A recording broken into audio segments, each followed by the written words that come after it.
नमस्कार दोस्तों, आप सभी का आपके अपने YouTube चैनल स्टडी विद राज में स्वागत है। दोस्तों, जैसा कि आप सभी को पता होगा कि मेरे चैनल पर इस टाइम पवन सीरीज के क्वेश्चंस हल करवाए जा रहे हैं और ये मेरा पवन सीरीज से दूसरा वीडियो है। इससे पहले मैं चैनल पर एक वीडियो पवन सीरीज का अपलोड कर चुका हूं, तो जो लोग अभी तक मेरा वीडियो ना देखे हों तो वीडियो के नीचे डिस्क्रिप्शन में डीएलएड चतुर्थ सेमेस्टर गणित के प्लेलिस्ट का लिंक दिया हुआ है, तो वहां से आप लोग मेरा वो वीडियो भी देख सकते हैं। तो चलिए देखते हैं आज के वीडियो का पहला क्वेश्चन। तो देखिए, पहला क्वेश्चन है निम्नलिखित सारणी से माध्यिका ज्ञात कीजिए। यानी कि ये एक जो है सारणी दी हुई है, इससे हमको क्या करना है, माध्यिका ज्ञात करनी है। यहाँ पर पद दिए हुए हैं, देखिए 3, 4, 6, 8, 12 और यहाँ पर इनकी बारंबारता दी हुई है। यानी कि जो तीसरा पद है वो 2 बार है, चौथा पद 5 बार है और छठा पद जो है वो 4 बार दिया हुआ है और 8वां पद 5 बार और 12वां पद 3 बार। तो इस प्रकार से ये इनकी बारंबारता दी हुई है और इससे हमको क्या करना है, माध्यिका निकालना है। देखिए, जब पद जो है सिंगल बार केवल दिए रहते हैं, यानी कि एक पद सिर्फ एक बार दिया रहता है, तो उस कंडीशन में सिर्फ पदों की सहायता से ही जो है उसकी माध्यिका निकाल ली जाती है। लेकिन जब एक पद कई बार दिया होता है, जैसे यहाँ पर तीसरा पद 2 बार दिया हुआ है, चौथा पद 5 बार दिया हुआ है, तो इस प्रकार से जब जो है पद एक से अधिक बार दिए होते हैं तो उस कंडीशन में हमको क्या करना पड़ता है कि उनकी संचयी बारंबारता निकालनी पड़ती है, तभी जो है माध्यिका ज्ञात किया जा सकता है। तो सबसे पहले हम यहाँ संचयी बारंबारता निकाल लेते हैं। तो देखिए, ये नीचे संचयी बारंबारता की सारणी जो है ऑलरेडी हम बना रखे हैं और इसमें जो है संचयी बारंबारता सिर्फ निकालना है। तो चलिए संचयी बारंबारता सबसे पहले निकाल लेते हैं। तो यहाँ पर देखिए पद दिए हुए हैं और बारंबारता दी हुई है, तो इसकी सहायता से देखिए संचयी बारंबारता कैसे निकालते हैं। तो यहाँ पर देखिए पहली संचयी बारंबारता यहाँ पर 2 ही हो जाएगी, यानी कि जो यहाँ बारंबारता है वही इसकी संचयी बारंबारता हो जाएगी। और उसके बाद फिर यहाँ पर देखिए दूसरे स्टेप में क्या करेंगे, तो यहाँ पर देखिए 2 + 5 कर देंगे, यानी कि इसमें इसको जोड़ देंगे तो ये हो जाएगा 7 और फिर यहाँ पर देखिए इसमें इसको जोड़ देंगे तो यहाँ पर हो जाएगा 7 + 4। तो यहाँ पर देखिए 7 × 4 = 11 हो जाएगा और उसके बाद फिर अब 11 में 5 जोड़ देंगे तो यहाँ पर देखिए 11 × 5 = 16 हो जाएगा और फिर इस 16 में 3 जोड़ देंगे तो यहाँ पर देखिए 16 + 3 हो जाएगा 19। तो इस प्रकार से यहाँ पर देखिए 19 आ जाएगा। और अब यहाँ पर देखिए बारंबारता का योग कर लेंगे तो यहाँ पर देखिए बारंबारता का योग जो है वो भी 19 के बराबर ही आएगा। देखिए 5 × 2 = 7, 7 × 4 = 11 और 11 × 5 = 16 हो जाएगा और 16 × 3 = 19। यानी कि यहाँ पर देखिए पदों का जो योग है वो कितना आ जाएगा, 19 आ जाएगा। यानी कि पदों का योग का मतलब यहाँ पर n जो है वो कितना आ जाएगा, 19, जो कि एक विषम संख्या है। यहाँ पर देखिए जो है विषम संख्या आ रही है, पदों का जो योग है वो क्या आ रही है, विषम संख्या आ रही है। तो यहाँ पर बारंबारता का विषम वाला फार्मूला लगाएंगे, माध्यिका का विषम वाला यहाँ पर फार्मूला लगाएंगे, क्योंकि देखिए माध्यिका ज्ञात करने के 2 फार्मूले होते हैं, एक सम वाला और एक विषम वाला। तो यहाँ पर देखिए जो है पदों का जो योग है वो विषम है, तो यहाँ पर विषम वाला फार्मूला लगाएंगे।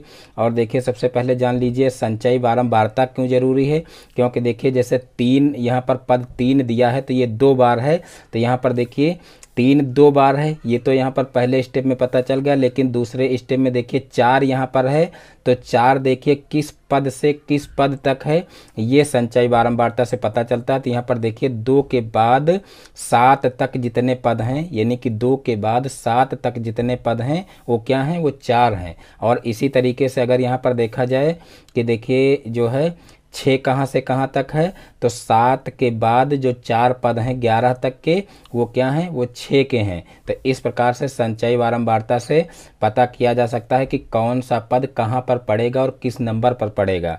तो इसीलिए संचयी बारंबारता ज्ञात करना जरूरी रहता है। अब यहाँ पर सीधे से हम माध्यिका का फार्मूला लगा देंगे और माध्यिका निकाल लेंगे। तो देखिए माध्यिका बराबर हो जाएगा n + 1 / 2वें पद का मान, 2वें पद का मान। ये देखिए विषम वाला फार्मूला है, तो यहाँ पर देखिए n कितना है, 19 है, तो यहाँ पर देखिए 19 + 1 हो जाएगा और /2 हो जाएगा।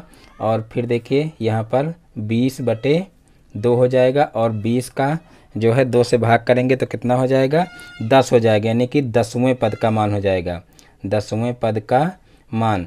अब देखेंगे कि 10वां पद कौन सा है, वही इसका जो है आंसर हो जाएगा, यानी कि वही इसकी माध्यिका हो जाएगी। तो देखिए 10वां पद हमारा कहाँ पर पड़ेगा, तो देखिए 10 जो है वो 7 से ज़्यादा है और 11 से कम है। तो देखिए 7 से ज़्यादा है और 11 से कम है, यानी कि इस लाइन में वो पद पड़ेगा। तो इस लाइन में देखिए कौन सा पद है, 6वां पद है, यानी कि 6 ही इसकी माध्यिका हो जाएगी। फिर से एक बार समझ लीजिए, देखिए यहाँ 10वें पद का मान आया है, तो देखिए जो 7 नंबर तक है, 7 नंबर तक तो चौथा पद है, यहाँ पर देख लीजिए, यानी कि 2 से 5 तक जो है, यानी कि 2 से 7 तक, 2 से 7 तक चौथा पद है। और 7 के बाद फिर 4 पद जो हैं वो किसके हैं, 6 के हैं। तो देखिए 7वें नंबर पर और 8वें नंबर पर, 9वें नंबर पर, 10वें नंबर पर और 11वें नंबर पर 6वां पद होगा। तो यहाँ पर देखिए जो है 10वें नंबर पर कहा गया है, तो 10वें नंबर पर कौन सा होगा, 6वां पद होगा। तो इस प्रकार से जो है यहाँ पर 6 ही इसका आंसर आ जाएगा। तो इस प्रकार से इसकी माध्यिका 6 हो जाएगी। अब देखते हैं नेक्स्ट क्वेश्चन। तो देखिए नेक्स्ट क्वेश्चन है क्वेश्चन नंबर 2। त्रिभुज ए बी सी में कोण ए समकोण है, निम्नलिखित में से प्रत्येक के लिए sine B, cos B, tan B के मान लिखिए। त्रिभुज ए बी सी में कोण ए समकोण है, निम्नलिखित में से प्रत्येक के लिए साइन बी, कॉस सी, टैन बी के मान लिखिए। यानी कि यहाँ पर देखिए पहला यहाँ पर क्वेश्चन दिया हुआ है कि यदि बी सी बराबर देखिए √2 हो और ए बी बराबर दिया हुआ है, ए बी बराबर ए सी बराबर 1, ये दिया हुआ है। तो यहाँ पर देखिए सबसे पहले हम क्या करेंगे, सबसे पहले यहाँ पर एक त्रिभुज बना लेंगे। इस साइड में देख लीजिए, इस तरीके से मान लीजिए एक त्रिभुज बना लेंगे। और यहाँ पर कहा गया है कि ए जो है वो क्या है, समकोण है। तो जब ए समकोण है तो यहाँ पर ए ये हो जाएगा और ये हो जाएगा बी और ये हो जाएगा सी। तो इस तरीके से ये त्रिभुज बना लेंगे। और फिर यहाँ पर कहा गया है कि बी सी जो है वो कितना है, तो बी सी बराबर √2 है और फिर जो है ये 1 है और ये भी जो है 1 है। अब यहाँ पर हमको निकालना है देखिए साइन बी। तो यहाँ पर देखिए साइन बी निकाल लेंगे। साइन बी बराबर हो जाएगा, देखिए साइन का फार्मूला जो है लंब कर्ण और आधार में होता है, देखिए लंब बटे कर्ण, लंब बटे कर्ण, ये फार्मूला होता है साइन का। तो यहाँ पर देखिए ये कोण ले रहे हैं साइन बी, तो यहाँ पर देखिए जो है लंब क्या हो जाएगा, 1 हो जाएगा और कर्ण क्या हो जाएगा, √2 हो जाएगा। तो इस प्रकार से यहाँ से साइन बी निकल आएगा 1 बटे √2। तो इस प्रकार से ये हो जाएगा। अब यहाँ पर देखिए साइन कॉस सी निकालना है, तो यहाँ से कॉस सी निकाल लेंगे। कॉस सी बराबर देखिए कॉस का फार्मूला होता है आधार बटे कर्ण, तो यहाँ पर आधार बटे कर्ण लिख लेंगे। और उसके बाद देखिए आधार कितना है, 1 है और फिर कर्ण देखिए कितना है, तो √2 है। तो इस प्रकार से ये भी निकल आएगा। और उसके बाद अब टैन बी का मान निकालना है, तो यहाँ पर देखिए टैन बी बराबर क्या हो जाएगा, यहाँ पर देखिए कॉस सी जो है लिया गया है, यहाँ पर देखिए ये कॉस सी वाला कोण लिया गया है, ये वाला कोण।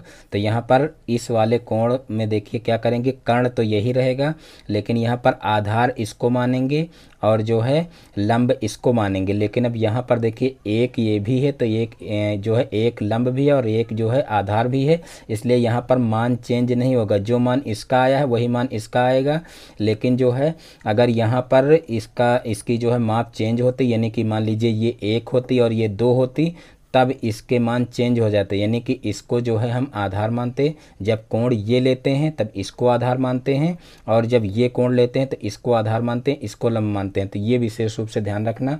तो यहाँ पर देखिए कॉस सी यानी कि ये कोण लिया गया है, तो आधार इसको मानेंगे और जो है लंब इसको मानेंगे। तो इस प्रकार से देखिए यहाँ पर जो है दोनों मान सेम थे, इसलिए यहाँ पर 1/√2 ही आया है। अब यहाँ पर टैन बी मान लेंगे, तो यहाँ पर देखिए टैन बी मान लेंगे तो जो है यहाँ पर टैन का फार्मूला लगाएंगे। देखिए इसका फार्मूला होता है लंब बटे आधार, तो यहाँ पर देखिए लंब बटे आधार हो जाएगा। और लंब देखिए यहाँ पर कितना है, 1 है और आधार भी 1 है। तो इस प्रकार से 1/1 ही इसका मान आ जाएगा। 1/1 को 1 भी लिख सकते हैं। तो इस प्रकार से यही इसका मान हो जाएगा। अब दूसरा क्वेश्चन देख लेते हैं। ये मान लीजिए ए हो गया और अब देखिए बी क्या है, तो बी देखिए है ए बी बराबर 5 है और फिर देखिए ए सी बराबर 12 है और फिर बी सी बराबर 13 है। और यहाँ पर देखिए इस तरीके से ये चित्र बना लीजिए। सेम जैसे ऊपर बना है इसी तरीके से देखिए, इस तरीके से मान लीजिए चित्र बना लीजिए। मान लीजिए यहाँ पर जो है ये ए हो जाएगा, क्योंकि कहा गया है कि कोण ए समकोण है, तो यहाँ पर ए ये हो जाएगा और फिर बी ये हो जाएगा और सी ये हो जाएगा। और अब यहाँ पर देखिए ये भुजा जो है ए बी कहा गया है 5 सेंटीमीटर और ए सी कहा गया है 12 सेंटीमीटर, ये 12 सेंटीमीटर और बी सी 13 सेंटीमीटर है। देखिए चित्र में जो है जो AC भुजा है वो बड़ी कही गई है और AB भुजा जो है छोटी कही गई है, लेकिन यहाँ पर देखिए चित्र में थोड़ा सा देखने में जो है ये भुजा बड़ी लग रही है। तो आप लोग अपने हिसाब से इस चित्र को बना सकते हैं, यानी कि इस भुजा को आप छोटा कर सकते हैं, यहाँ पर इसको ला करके मिला सकते हैं। तो इस प्रकार से देखिए यहाँ पर AB बराबर 5 सेंटीमीटर है, AC बराबर 12 सेंटीमीटर है और BC बराबर जो है वो कितना है 13 सेंटीमीटर है। अब देखिए हमको क्या करना है, हमको जो है tan, यहाँ पर देखिए जो मान निकाले हैं वही निकालना है। यहाँ पर देखिए साइन बी कास सी tan बी, ये मान निकालने हैं, तो यहाँ पर हम यही मान निकाल लेंगे। देखिए साइन बी, पुनः देखिए क्या होगा, यहाँ पर लंब बटे कर्ण हो जाएगा, लंब बटे कर्ण। तो देखिए लंब कितना है यहाँ पर, देखिए बी वाला कोण लिए हैं, ये वाला कोण, तो ये कोण लेंगे तो यहाँ पर देखिए आधार ये है और लंब ये है, तो यहाँ पर लंब हो जाएगा 12 और बटे यहाँ पर देखिए कर्ण कितना है 13। तो इस प्रकार से 12 बटे 13 हो जाएगा। और उसके बाद फिर देखिए 12 बटे 13 ये हो जाएगा और उसके बाद फिर जो है कॉस सी हमको निकालना है, तो कॉस सी बराबर कितना हो जाएगा, तो यहाँ पर देखिए आधार बटे कर्ण हो जाएगा, आधार बटे कर्ण। अब यहाँ पर देखिए कोण सी लिए हैं, यानी कि ये कोण लिए हैं, और जब ये कोण लिए हैं यहाँ पर देखिए इनके मान अलग अलग हैं, यानी कि ऊपर अभी देखे थे कि लंब और आधार के मान जो है बराबर थे, यहाँ पर मान अलग अलग हैं। तो यहाँ पर विशेष रूप से ध्यान रखेंगे, अगर जो है कोण यहाँ पर चेंज हो गए हैं और अगर आप ध्यान नहीं दिए, जैसे यहाँ पर साइन बी और जो है यहाँ पर जैसे साइन बी का मान निकाले हो, इसी तरीके से यहाँ पर कॉस बी जो है मान करके अगर कर लिए तो ये गलत हो जाएगा। आपको कॉस सी निकालना है, यानी कि ये कोण हमको लेना है, और जब ये कोण लेंगे तो यहाँ पर आधार ये माना जाएगा और लंब ये माना जाएगा। और यहाँ पर देखिए आधार बटे कर्ण कहा गया है, तो आधार इसका ये रहेगा 12 और जो है कर्ण क्या रहेगा 13। तो इस प्रकार से 12 बटे 13 ये भी आएगा, यानी कॉस सी बराबर भी जो है 12 बटे 13 आएगा। और यहाँ पर आधार की जगह पर अगर 5 रख देंगे तो निश्चित रूप से क्वेश्चन गलत हो जाएगा, क्योंकि फिर ये कोण समझ लीजिए आप ले रहे हैं तो ये कॉस बी का मान निकलेगा अगर 5 बटे 13 यहाँ पर लिख देंगे तो। ये विशेष रूप से आप लोग ध्यान रखना। अब tan b का मान निकाल लेते हैं, तो देखिए tan b बराबर हो जाएगा लंब बटे आधार, लंब बटे आधार। तो देखिए लंब यहाँ पर कितना है, देखिए tan b ले रहे हैं नहीं, यानी कि ये कोण ले रहे हैं, तो यहाँ पर लंब यही माना जाएगा, तो ये हो जाएगा 12 और जो है आधार कितना है 5, यानी कि जो है 12 बटे 5 tan b का मान आ जाएगा। तो इस प्रकार से ये क्वेश्चन भी आसानी से हल हो जाएगा। अब देखते हैं नेक्स्ट क्वेश्चन। तो देखिए नेक्स्ट क्वेश्चन, क्वेश्चन नंबर 3 देखते हैं। यदि साइन ए बराबर 2/3 हो तो कास ए व tan ए के मान ज्ञात कीजिए। यानी कि यहाँ पर साइन ए का मान दिया हुआ है और कास ए और tan ए का मान ज्ञात करना है। तो देखिए यहाँ पर साइन ए का मान कितना दिया हुआ है 2/3। तो यहाँ पर सबसे पहले हम क्या करेंगे कि यहाँ पर एक समकोण त्रिभुज इस तरीके से बना लेंगे। देखिए ये समकोण त्रिभुज एक बना लेंगे और यहाँ पर देखिए साइन का जो है लंब कर्ण और आधार में संबंध क्या होता है, तो यहाँ पर देखिए ये हो जाता है लंब बटे कर्ण, लंब बटे कर्ण साइन का फार्मूला होता है। तो यहाँ पर देखिए ये हो जाएगा ए और ये बी और ये सी, इसका नाम रख लेंगे। अब यहाँ पर देखिए लंब कहा गया है कि कितना है 2 है, तो यहाँ पर लंब की जगह पर 2 लिख देंगे और कर्ण की जगह पर क्या हो जाएगा 3, और यहाँ पर आधार हम निकाल लेंगे। तो यहाँ पर सबसे पहले हम क्या करेंगे कि पाइथागोरस प्रमेय लगा देंगे, क्योंकि देखिए कोई भी समकोण त्रिभुज हो उसमें 2 भुजाएं आपको पता हो तो तीसरी भुजा जो है पाइथागोरस प्रमेय की सहायता से निकाली जा सकती है। तो यहाँ पर सीधे से हम लगा देंगे पाइथागोरस प्रमेय की सहायता से, पाइथागोरस प्रमेय से। तो यहाँ पर देखिए पाइथागोरस प्रमेय लगा देंगे। तो देखिए पाइथागोरस प्रमेय क्या होती है कि कर्ण का जो स्क्वायर होता है वो शेष दो भुजाओं के स्क्वायर के योग के बराबर होता है। तो यहाँ पर देखिए AC का स्क्वायर कर देंगे, बराबर हो जाएगा AB का स्क्वायर प्लस BC का स्क्वायर। इस तरीके से ये फार्मूला लगा देंगे। अब यहाँ पर देखिए AC का स्क्वायर का मतलब यहाँ पर 3 का स्क्वायर हो जाएगा और बराबर AB का स्क्वायर, यानी कि AB हमको निकालना है तो इसको ऐसे ही लिखा रहने देंगे। और BC का स्क्वायर का मतलब यहाँ पर देखिए BC 2 है तो इसका 2 का स्क्वायर कर देंगे। अब यहाँ पर देखिए 3 का स्क्वायर करेंगे तो 3 त्रिका 9 हो जाएगा और यहाँ पर हो जाएगा AB स्क्वायर और यहाँ पर हो जाएगा 2 दूना 4 और फिर यहाँ पर देखिए AB स्क्वायर बराबर हो जाएगा 4 माइनस यहाँ पर 9 माइनस 4 हो जाएगा, क्योंकि इसको इधर पक्षांतर करेंगे और इसको इधर ही रखेंगे, इसको इधर पक्षांतर करेंगे तो 9 माइनस 4 हो जाएगा। और फिर यहाँ पर हो जाएगा AB बराबर देखिए 9 में से 4 को घटाएंगे तो यहाँ पर बचेगा 5 और इधर देखिए स्क्वायर हटाएंगे तो इधर लग जाएगा रूट, यानी कि AB बराबर अंडर रूट 5 आ जाएगा। तो इस प्रकार से देखिए AB की वैल्यू हमारी आ चुकी है, ये हो जाएगी अंडर रूट 5। अब हमको क्या करना है कि कास A का मान निकालना है। तो यहाँ पर देखिए कास A बराबर होता है फार्मूला देखिए आधार बटे कर्ण। तो यहाँ पर देखिए आधार बटे कर्ण फार्मूला लगा देंगे और फिर देखिए यहाँ पर ये कोण ले रहे हैं, यानी कि कास A ही हमको निकालना है, तो यानी कि ये कोण ले रहे हैं। तो यहाँ पर आधार क्या हो जाएगा अंडर रूट 5 हो जाएगा और कर्ण जो है वो कितना है 3 है। तो यहाँ पर देखिए अंडर रूट 5 बटे 3 इसका मान आ जाएगा, यानी कि कास A का मान कितना हो जाएगा अंडर रूट 5 बटे 3। और उसके बाद फिर देखिए tan A का मान निकालना है।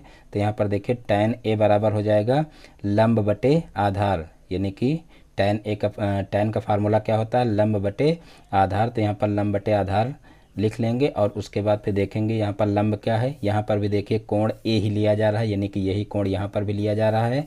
तो लंब इसका 2 माना जाएगा और जो है आधार क्या माना जाएगा अंडर रूट 5। तो यहाँ पर देखिए 2 बटे अंडर रूट 5 इसका आंसर हो जाएगा। तो इस प्रकार से ये क्वेश्चन भी आसानी से हल हो जाएगा। अब देखते हैं नेक्स्ट क्वेश्चन। तो देखिए नेक्स्ट क्वेश्चन है क्वेश्चन नंबर 4। यदि कासेक A बराबर अंडर रूट 10 हो तो शेष त्रिकोणमितीय अनुपात ज्ञात कीजिए। यानी कि यहाँ पर देखिए कासेक A दिया हुआ है और शेष त्रिकोणमितीय अनुपात ज्ञात करना है, यानी कि साइन कास टैन और सेक ज्ञात करना है। और कास देखिए साइन कास टैन और कासेक दिया हुआ है और सेक और काट ये इतने ज्ञात करना है, यानी कि जो 6 होते हैं कुल। तो यहाँ पर जो 5 हैं वो ज्ञात करना है और यहाँ पर कासेक दिया हुआ है। तो देखिए यहाँ पर दिया हुआ है, सबसे पहले लिख लेते हैं कासेक A बराबर अंडर रूट 10। तो यहाँ पर देखिए जब एक ही मान यहाँ पर दिया हो, यानी कि जैसे यहाँ पर कासेक का मान जो है लंब कर्ण आधार में अगर संबंध देखा जाए तो क्या होता है, तो देखिए कासेक का मान होता है देखिए ये जो है सेक का उल्टा होता है और सेक का मान होता है देखिए आधार बटे कर्ण होता है और आधार बटे कर्ण होता है, यानी कि ये हो जाएगा कर्ण बटे आधार, कर्ण बटे आधार। तो इस प्रकार से देखिए यहाँ पर इसके बटे में 1 कर लेंगे।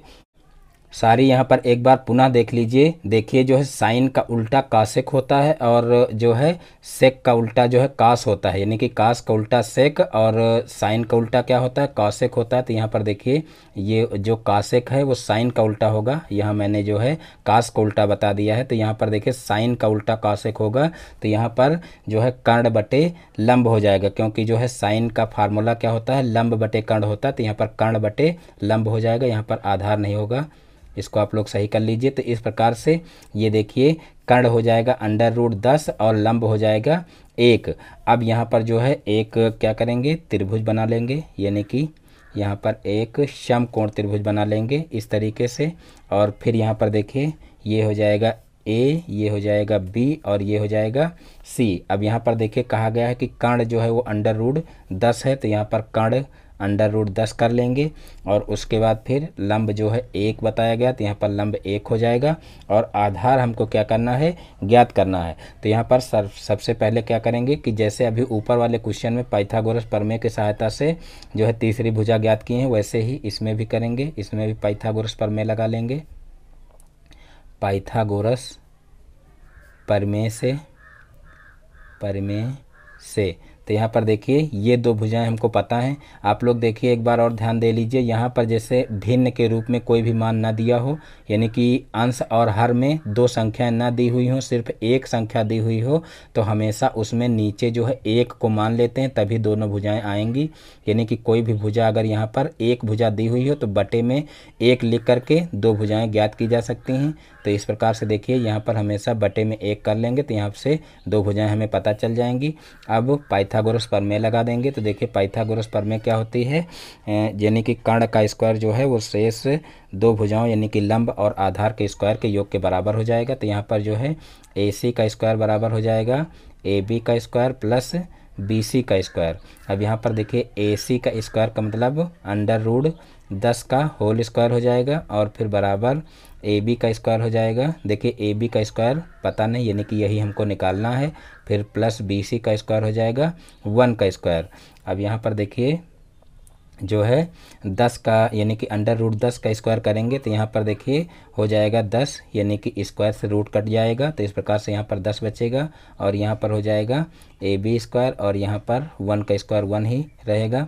अब यहाँ पर देखिए AB स्क्वायर बराबर हो जाएगा, यहाँ 10 में से 1 को माइनस कर देंगे, यानी कि इसको इधर पक्षांतर करेंगे तो माइनस का हो जाएगा।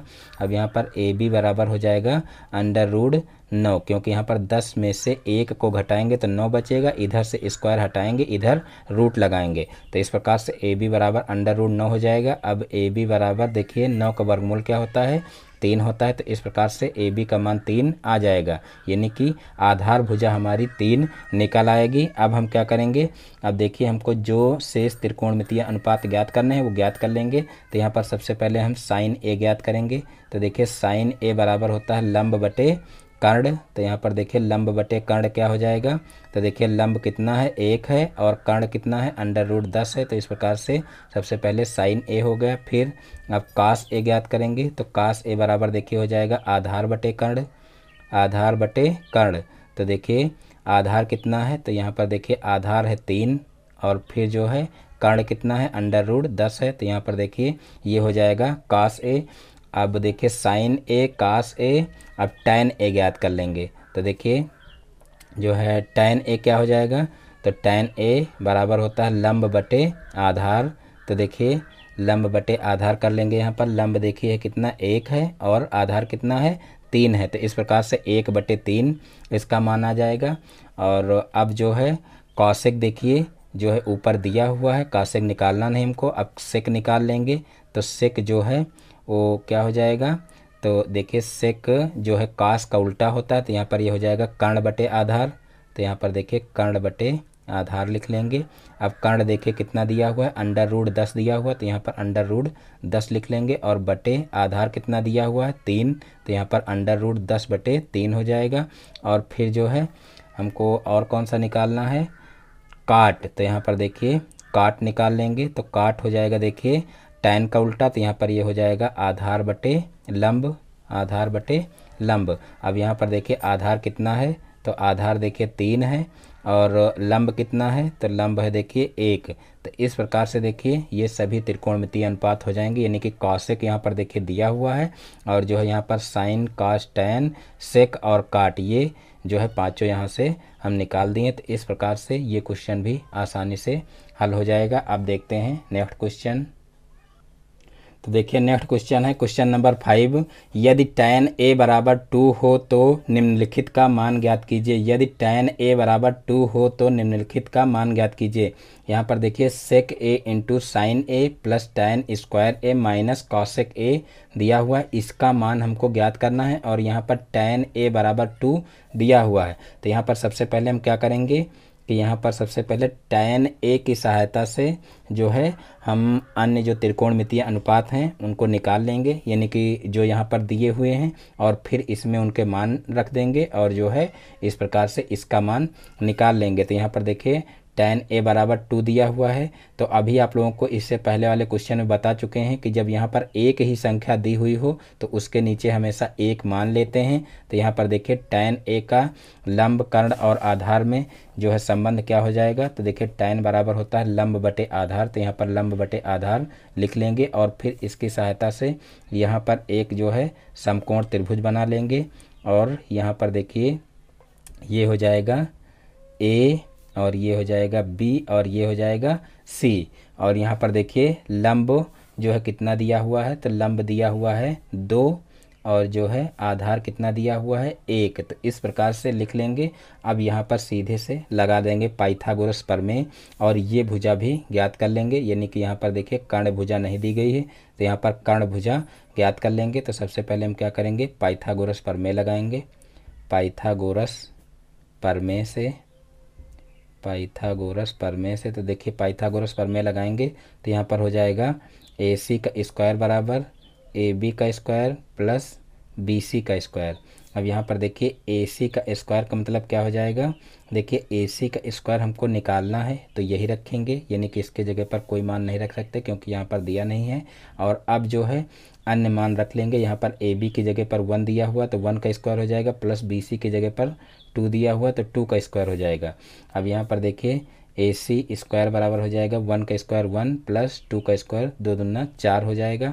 अब 4 और 1 जुड़ जाएगा तो 5 हो जाएगा, और यहाँ पर ए सी बराबर हो जाएगा √5, यानी कि इधर का स्क्वायर हटाएंगे, इधर रूट लगाएंगे और 4 और 1 को जोड़ेंगे तो 5 हो जाएगा। तो इस प्रकार से यहाँ से √5 हो जाएगा। अब ये जो है भुजा हमारी √5 निकल आई है। अब हमको यहाँ पर जिन त्रिकोणमितीय अनुपातों की आवश्यकता है उनके यहाँ पर मान निकाल लेंगे पहले, और उसके बाद फिर इस पूरे में मान रख करके हल कर लेंगे इसको। तो देखिए यहाँ से हमको tan पता है और हम सेक निकाल लेंगे। तो देखिए साइड में इधर सेक निकाल लें। सबसे पहले देखिए सेक कितना हो जाएगा, सेक ए है, तो देखिए सेक ए निकाल लेंगे।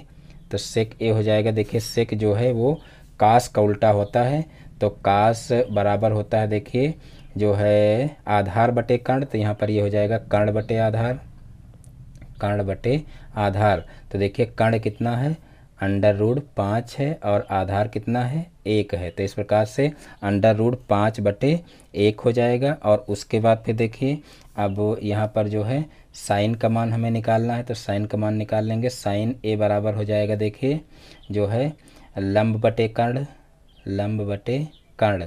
तो देखिए यहाँ पर लंब कितना दिया हुआ है, तो लंब देखिए 2 दिया हुआ है, और कर्ण जो है निकाले हैं √5। तो इस प्रकार से 2 बटे √5 हो जाएगा। अब साइन के बाद देखिए tan का मान ऑलरेडी दिया हुआ है तो इसको हमको निकालना नहीं है, कॉसेक का मान निकाल लेंगे। तो देखिए कॉसेक बराबर क्या हो जाएगा, कॉसेक ए बराबर, तो देखिए कॉसेक ए बराबर हो जाएगा कर्ण बटे लंब। तो यहाँ पर देखिए कर्ण कितना दिया हुआ है, √5 दिया हुआ है, और लंब कितना दिया हुआ है, तो 2 दिया हुआ है। तो इस प्रकार से ये कॉसेक का मान हो जाएगा। अब इधर साइड में ये जो है पूरा उतार लेते हैं, और उसके बाद फिर उसमें ये सारे मान रख देते हैं। तो यहाँ पर देखिए सेक ए इंटू साइन ए और प्लस tan स्क्वायर ए माइनस कॉसेक ए, इसका मान हमको ज्ञात करना है। तो यहाँ पर देखिए सेक का मान कितना आया है, √5 बटे 1 हो जाएगा, और इंटू साइन ए का मान कितना आया है, तो साइन ए का मान आया है 2/√5, और प्लस यहाँ पर tan स्क्वायर ए दिया हुआ, तो tan का मान देखिए 2 दिया हुआ था तो यहाँ पर 2 रख देंगे तो 2 का स्क्वायर हो जाएगा, और माइनस कॉसेक का मान देखिए √5/2 हो जाएगा। अब यहाँ से देखिए √5 कैंसिल हो जाएगा, तो यहाँ से बचेगा केवल 2, और यहाँ से देखिए 2 दूना 4 हो जाएगा, तो यानी कि प्लस का यहाँ पर 4 हो जाएगा, और यहाँ से हो जाएगा माइनस का √5 बटे 2। अब यहाँ पर देखिए 4 में 2 जुड़ जाएगा तो यहाँ पर हो जाएगा 6, यानी कि यहाँ पर देखिए 6 माइनस हो जाएगा √5 बटे 2। अब यहाँ पर देखिए जो है एलसीएम ले लेंगे, तो जो एलसीएम लेंगे तो यहाँ पर देखिए हो जाएगा 6 दूना 12, यानी कि 12 माइनस √5 बटे 2 हो जाएगा। तो इस प्रकार से देखिए यही इसका आंसर हो जाएगा, यानी कि जो इसका मान आएगा वो कितना आ जाएगा, 12 माइनस √5 बटे 2। तो इस प्रकार से यही इसका आंसर हो जाएगा। अब देखते हैं नेक्स्ट क्वेश्चन। तो देखिए नेक्स्ट क्वेश्चन है प्रश्न 6, cos 60 डिग्री बराबर 1 - 2 sin स्क्वायर 30 डिग्री बराबर 2 cos स्क्वायर 30 डिग्री माइनस 1 सिद्ध कीजिए। यानी कि इसको सिद्ध करना है। तो देखिए सिद्ध करने का मतलब है कि LHS बराबर RHS सिद्ध करना रहता है, लेकिन यहाँ पर देखिए 3 पद दिए हुए हैं तो इसको LHS मान लेंगे और इसको RHS मान लेंगे पहले, और उसके बाद फिर दोबारा RHS एक बार फिर ले लेंगे तो ये मान भी निकाल देंगे। तो यहाँ पर देखिए सबसे पहले यहाँ पर लिखेंगे LHS। तो देखिए LHS कितना है, cos 60 डिग्री है। तो cos 60 डिग्री का देखिए मान कितना होता है, तो देखिए cos 60 डिग्री का मान होता है 1/2। तो इस प्रकार से cos 60 डिग्री का मान हो जाएगा 1/2। अब यहाँ पर हम जो है RHS ले लेंगे, यानी कि इसका मान हमारा निकल चुका है। अब RHS ले लेंगे तो यहाँ पर देखिए RHS है 1 - 2 साइन स्क्वायर 30 डिग्री। तो यहाँ पर देखिए हो जाएगा 1 - 2 इंटू साइन स्क्वायर 30 डिग्री का मतलब देखिए साइन 30 डिग्री का मान होता है 1/2 और इसका होल स्क्वायर हो जाएगा। अब यहाँ पर देखिए हो जाएगा 1 - 2 इंटू यहाँ पर इसका स्क्वायर करेंगे तो 1/4 हो जाएगा। अब इसको 2 से कैंसिल कर लेंगे तो यहाँ पर 2 दूना 4 हो जाएगा, यानी कि 1 - 1/2 हो जाएगा। और जब 1 में से 1/2 घटाएंगे यानी कि 1 में से आधा घटाएंगे तो यहाँ पर आधा ही आ जाएगा। तो इस प्रकार से यहाँ पर देखिए 1/2 आ जाएगा, यानी कि LHS 1/2 आया और RHS भी 1/2 आया। अब एक बार पुनः जो है RHS ले लेंगे, पुनः का मतलब जो है ये RHS माने थे ये भी RHS मानेंगे, तो ये पुनः दोबारा वाला जो RHS है इसको ले लेंगे। तो यहाँ पर देखिए 2 cos स्क्वायर 30 डिग्री माइनस 1 ये हल कर लेंगे तो यहाँ पर देखिए 2 इंटू हो जाएगा cos स्क्वायर 30 डिग्री का मतलब देखिए cos 30 डिग्री का मान √3/2 होता है। तो यहाँ पर देखिए √3/2 रख देंगे और इसका कर देंगे होल स्क्वायर, और फिर देखिए यहाँ पर जो है माइनस का 1 कर देंगे। अब जो है यहाँ पर देखिए 2 इंटू हो जाएगा, देख लीजिए √3 का स्क्वायर करेंगे तो 3 हो जाएगा और 2 का स्क्वायर करेंगे तो 2 दूना 4 हो जाएगा और माइनस का 1 हो जाएगा। अब 2 से इसको सरल कर लेंगे तो 2 दूना 4 हो जाएगा, यानी कि यहाँ पर 3/2 माइनस का 1 हो जाएगा।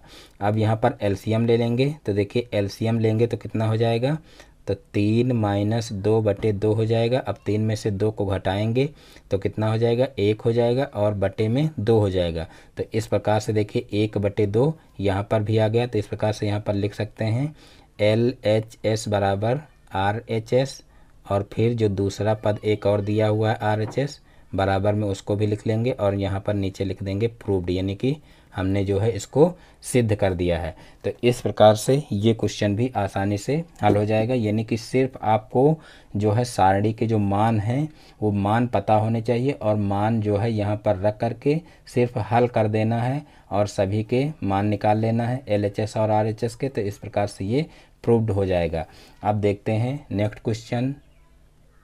तो देखिए नेक्स्ट क्वेश्चन है question number 7, tan square π/6 plus tan square π/4 plus tan square π/3 का मान ज्ञात कीजिए।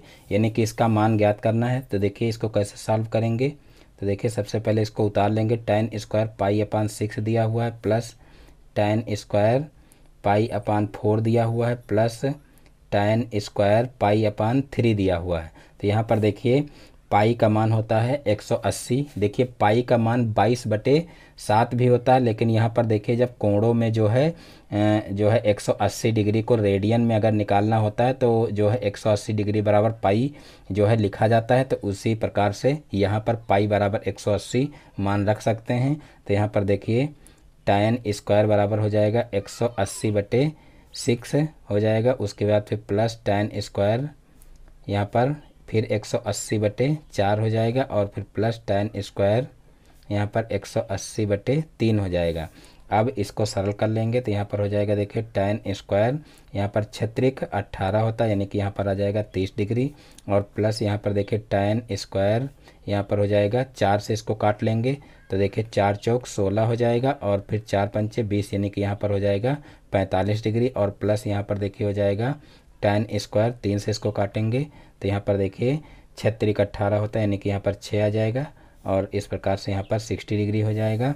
और अब यहाँ पर tan 30 डिग्री का मान रख लेंगे तो देखिए tan 30 डिग्री का जो मान होता है वो होता है 1/√3 तो इस प्रकार से 1/√3 का होल स्क्वायर हो जाएगा। और फिर tan 45 का मान होता है 1, तो यहाँ पर 1 का स्क्वायर हो जाएगा।